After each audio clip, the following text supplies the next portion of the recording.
के उत्पादन के लिए उत्तरदायी है, तो ये मेथेन हरित गैस के उत्पादन के लिए उत्तरदायी है। तो यहाँ पर फोर्थ वाला विकल्प आपका सही होगा। यदि आपने सही विकल्प चुना है तो आप 1 नंबर जोड़ सकते हैं। अगला प्रश्न है, पौधों को वायुमंडल का शुद्धिकारक कहा जाता है क्योंकि इसमें होता है। क्यों कहा जाता है? इसमें क्या होता है? श्वसन की क्रिया, वाष्पोत्सर्जन की क्रिया, प्रकाश संश्लेषण की क्रिया या फिर ये सभी। तो यहाँ पर आपका राइट आंसर होगा प्रकाश संश्लेषण की क्रिया, इसलिए पौधों को वायुमंडल का शुद्धिकारक कहा जाता है। तो यहाँ पर आपका राइट आंसर तीसरा वाला होगा। तीसरा प्रश्न है और काफ़ी इंपॉर्टेंट है, उद्यान से संबंधित प्रश्न पूछे जाते हैं। जो सरिस्का राष्ट्रीय उद्यान है ये कहाँ पर स्थित है? पश्चिम बंगाल में है, गुजरात में है, राजस्थान में है या फिर असम में है? तो यहाँ पर आपका राइट आंसर होगा राजस्थान। याद रखिएगा, सरिस्का राष्ट्रीय उद्यान राजस्थान राज्य में स्थित है। चौथा प्रश्न है, WWF से आशय, जो WWF से इसका फुल फॉर्म क्या है या फिर इसके क्या आशय है, इसके बारे में आपको बताना है। World wide fund, world war fund, world wild life fund या फिर वर्ल्ड वॉच फंड। तो यहाँ पर जो WWF से आशय होगा या फिर इसका जो फुल फॉर्म होगा वो यहाँ पर होगा आपका वर्ल्ड वाइल्ड लाइफ फंड। तो यहाँ पर तीसरा वाला विकल्प आपका सही होगा। फूलों की घाटी, जो फूलों की घाटी दोस्तों ये कहाँ पर स्थित है? जम्मू कश्मीर में है, हिमाचल प्रदेश में है, सिक्किम में है या फिर उत्तराखंड में है? तो यहाँ पर आपका राइट आंसर होगा उत्तराखंड। याद रखिएगा, जो फूलों की घाटी स्थित है वो उत्तराखंड में स्थित है। छठा प्रश्न, वन्यजीव सुरक्षा अधिनियम पारित किया गया था। जो वन्यजीव सुरक्षा अधिनियम है ये कब पारित किया गया था? 1960 में, 1962 में, 72 में या फिर 75 में? तो यहाँ पर आपका राइट आंसर होगा वर्ष 1972। याद रखिएगा, जो वन्यजीव सुरक्षा अधिनियम है ये वर्ष 1972 में पारित किया गया था। तो यहाँ पर तीसरा वाला विकल्प आपका सही होगा। जो प्रश्न आपका सही हो उसका 1 नंबर जोड़ते चलिएगा। आप कमेंट्स के माध्यम से आंसर दे सकते हैं या फिर अपनी कॉपी में भी इसके आंसर लिखकर लास्ट में हमें बता सकते हैं। तो 7वां प्रश्न है, भारतीय गेंडा कहाँ संरक्षित है? Bandipur National Park, Corbett National Park, Kaziranga National Park या फिर गिर नेशनल पार्क? यहाँ पर चारों विकल्पों को मैं इसलिए पढ़ रहा हूँ ताकि उस समय में आप इसका आंसर जल्दी से कमेंट्स के माध्यम से या फिर कॉपी में लिख सकते हैं या फिर लिख सके। तो यहाँ पर आपका राइट आंसर होगा जो भारतीय गेंडा संरक्षित है वो काजीरंगा नेशनल पार्क में है। तो यहाँ पर तीसरा वाला विकल्प आपका सही होगा। 8वां प्रश्न है, रेड डाटा बुक, इसके बारे में तो आपने सुना होगा और इसका आंसर भी आपको पता होगा कि जो रेड डाटा बुक है ये किससे संबंधित है? विलुप्त के करीब जीव, नदियों में प्रदूषण, घटता भूगर्भ जल स्तर या फिर वायु प्रदूषण? तो इसके बारे में तो आप सभी को पता होगा कि जो रेड डाटा बुक है ये विलुप्त के करीब जीव से संबंधित होती है। तो यहाँ पर पहला वाला विकल्प आपका सही होगा। 16 घास स्थल ये कहाँ पाए जाते हैं? हिमाचल में, पश्चिम घाट में, पूर्वी घाट में या फिर विंध्याचल में? सभी के सभी इंपॉर्टेंट है, आपको सभी का आंसर देना है। तो यहाँ पर आपका राइट आंसर होगा पश्चिमी घाट। 16 घास स्थल पश्चिमी घाट पर पाए जाते हैं। तो यहाँ पर आपका राइट आंसर बी वाला होगा। भारत में पेलिकन पक्षी कहाँ प्रजनन करते हैं? जो पेलिकन पक्षी हैं ये कहाँ पर प्रजनन करते हैं भारत में, ये आपको बताना है। कोलकारे, बेलूर, नेपापट्ट, कुंथनकुलम या फिर ये सभी? तो यहाँ पर आपका राइट आंसर होगा ये सभी। कोलाकेरे, बेलूम, नेलापट्ट और कुंथनकुलम, यहाँ पर ये तीनों जगह पे प्रजनन करते हैं भारत में पेलिकन पक्षी। तो यहाँ पर आपका राइट आंसर ये सभी होगा। Wild life institute of India कहाँ स्थित है? यहाँ पर देखिए, जो wild life institute of India है ये कहाँ पर स्थित है, इसके बारे में आपको बताना है। अहमदाबाद है, नई दिल्ली है, कोयम्बटूर है या फिर देहरादून है? तो यहाँ पर आपका राइट आंसर होगा देहरादून। याद रखिएगा, जो wild life institute of India है ये देहरादून में स्थित है। 12वां प्रश्न है, किस वर्णक की उपस्थिति के कारण पौधे हरे होते हैं? यहाँ पर आपको बताना है जो पौधे हरे होते हैं वो किस वर्णक की उपस्थिति के कारण होते हैं, ये आपको बताना है। एंथोसाइनिन, कैरोटीनॉयड, लाइकोपीन या फिर क्लोरोफिल? तो यहाँ पर आपका राइट आंसर होगा क्लोरोफिल। याद रखिएगा, क्लोरोफिल वर्णक की उपस्थिति के कारण पौधे हरे होते हैं। तो यहाँ पर आपका राइट आंसर 4th वाला होगा।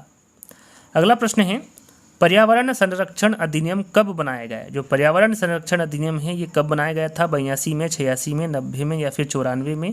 तो यहाँ पर आपका राइट आंसर होगा 1986 में। याद रखिएगा, जो पर्यावरण संरक्षण अधिनियम है ये 1986 में बनाया गया था। तो यहाँ पर बी वाला विकल्प आपका सही होगा। दूधवा राष्ट्रीय उद्यान उत्तर प्रदेश के किस जिले में है? सबसे पहले तो साधारणतः पूछा जाता है कि दूधवा राष्ट्रीय उद्यान कहाँ पर स्थित है, तो आपको पता होना चाहिए कि ये उत्तर प्रदेश में स्थित है। यदि जिले के बारे में बात करें तो ये लखीमपुर खीरा जिले में स्थित है। याद रखिएगा, जो दूधवा राष्ट्रीय उद्यान है ये उत्तर प्रदेश के लखीमपुर खीरा जिले में स्थित है। तो यहाँ पर पहला वाला विकल्प आपका सही होगा।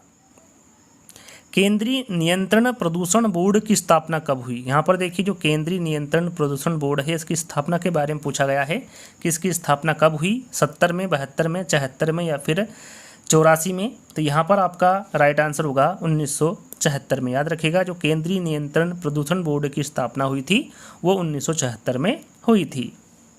अगला प्रश्न है पेरियार राष्ट्रीय उद्यान, इसके बारे में भी आपको पता होगा। पेरियार राष्ट्रीय उद्यान ये कहाँ पर स्थित है? मेघालय में, केरल में, महाराष्ट्र में या फिर ओडिशा में?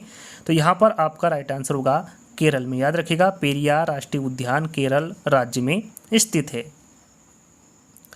जलवायु परिवर्तन का कारण है, यहाँ पर देखिए जलवायु परिवर्तन का क्या कारण है ये आपको बताना है। ग्रीन हाउस गैस, ओजोन परत का क्षरण, प्रदूषण या फिर उपरोक्त सभी। यहाँ पर देखिए कोई सा भी प्रश्न ऐसा नहीं है जो कि आपने नहीं पढ़ा होगा, तो आपको अच्छे से इत्मीनान से आंसर देना है। यदि आप उस समय में 4 विकल्पों को यदि मैं पढ़ता हूँ और आंसर बता देता हूँ, उस समय में यदि आप आंसर नहीं दे पा रहे हैं तो वीडियो को पॉज करके भी आप इसका आंसर दे सकते हैं, सभी प्रश्नों का एक एक करके। तो यहाँ पर देखिए जलवायु परिवर्तन का कारण ग्रीन हाउस गैस भी होता है, ओजोन परत का क्षरण भी होता है और प्रदूषण भी होता है। तो यहाँ पर आपका राइट आंसर उपरोक्त सभी होगा। अगला प्रश्न है मॉन्ट्रियल प्रोटोकॉल संबंधित है। जो मॉन्ट्रियल प्रोटोकॉल है ये किससे संबंधित है? माइक्रोसॉफ्ट से है, ओजोन परत संरक्षण से है, मॉन्ट्रियल की आबादी से है या फिर इनमें से कोई नहीं? तो यहाँ पर आपका राइट आंसर होगा ओजोन परत संरक्षण से। याद रखिएगा, काफ़ी इंपॉर्टेंट है, मॉन्ट्रियल प्रोटोकॉल ओजोन परत संरक्षण से संबंधित है। प्रथम विश्व पर्यावरण दिवस कब मनाया गया था? काफ़ी इंपॉर्टेंट, काफ़ी बार पूछा गया है। विश्व पर्यावरण दिवस कब मनाया जाता है? ये क्यूज के तौर पर आपको कमेंट्स के माध्यम से आंसर देना है। सरल सा है, सभी इसके बारे में जानते हैं। थोड़े दिन पहले ही विश्व पर्यावरण दिवस मनाया गया था। कौन से दिन मनाया गया था ये आपको कमेंट्स के माध्यम से बताना है। यहाँ पर हम बात कर रहे हैं कि प्रथम विश्व पर्यावरण दिवस कब मनाया गया, 1970 में, 73 में, 75 में या फिर 86 में? तो यहाँ पर आपका राइट आंसर होगा 1973 में। याद रखिएगा, काफ़ी इंपॉर्टेंट है, प्रथम विश्व पर्यावरण दिवस 1973 में मनाया गया। अगला प्रश्न है विश्व वानिकी दिवस कब मनाया जाता है? देखिए, जो विश्व वानिकी दिवस है इसके बारे में भी एग्जाम में पूछा जाता है। 21 मार्च, 8 मार्च, 4 अक्टूबर या फिर 12 अगस्त? तो यहाँ पर आपका राइट आंसर होगा 21 मार्च। याद रखिएगा, जो विश्व वानिकी दिवस मनाया जाता है वो 21 मार्च को मनाया जाता है। अखबार में कौन सा विषैला तत्व होता है? जो अखबार में विषैला तत्व होता है उसके बारे में पूछा गया है। पारा है, लैंड है, मैग्नीज है या फिर कैडमियम है? तो यहाँ पर काफ़ी इंपॉर्टेंट प्रश्न है, ये प्रश्न भी पूछा गया है। तो वो लैंड है, अखबार में लैंड विषैला तत्व होता है। भारत में क्षेत्रफल की दृष्टि से सर्वाधिक वन किस राज्य में है? यहाँ पर देखिए सरल सा प्रश्न है, आप सभी को पता होगा कि अरुणाचल प्रदेश में है, मिजोरम में है, लक्षद्वीप में है या फिर मध्य प्रदेश में है? तो वहाँ राज्य है मध्य प्रदेश। याद रखिएगा, भारत में क्षेत्रफल की दृष्टि से जो सर्वाधिक वन पाए जाते हैं वो मध्य प्रदेश राज्य में पाए जाते हैं। रक्त कैंसर किस औद्योगिक रसायन से होता है? जो रक्त कैंसर होता है उसके बारे में आपको बताना है, कौन से रसायन से होता है? बेंजीन से होता है, मैग्नीज से होता है, पीसीबी से होता है या फिर एस्बेस्टर से होता है? तो यहाँ पर रक्त कैंसर के बारे में पूछा गया है, तो आपका राइट आंसर होगा बेंजीन। रक्त कैंसर बेंजीन औद्योगिक रसायन से होता है।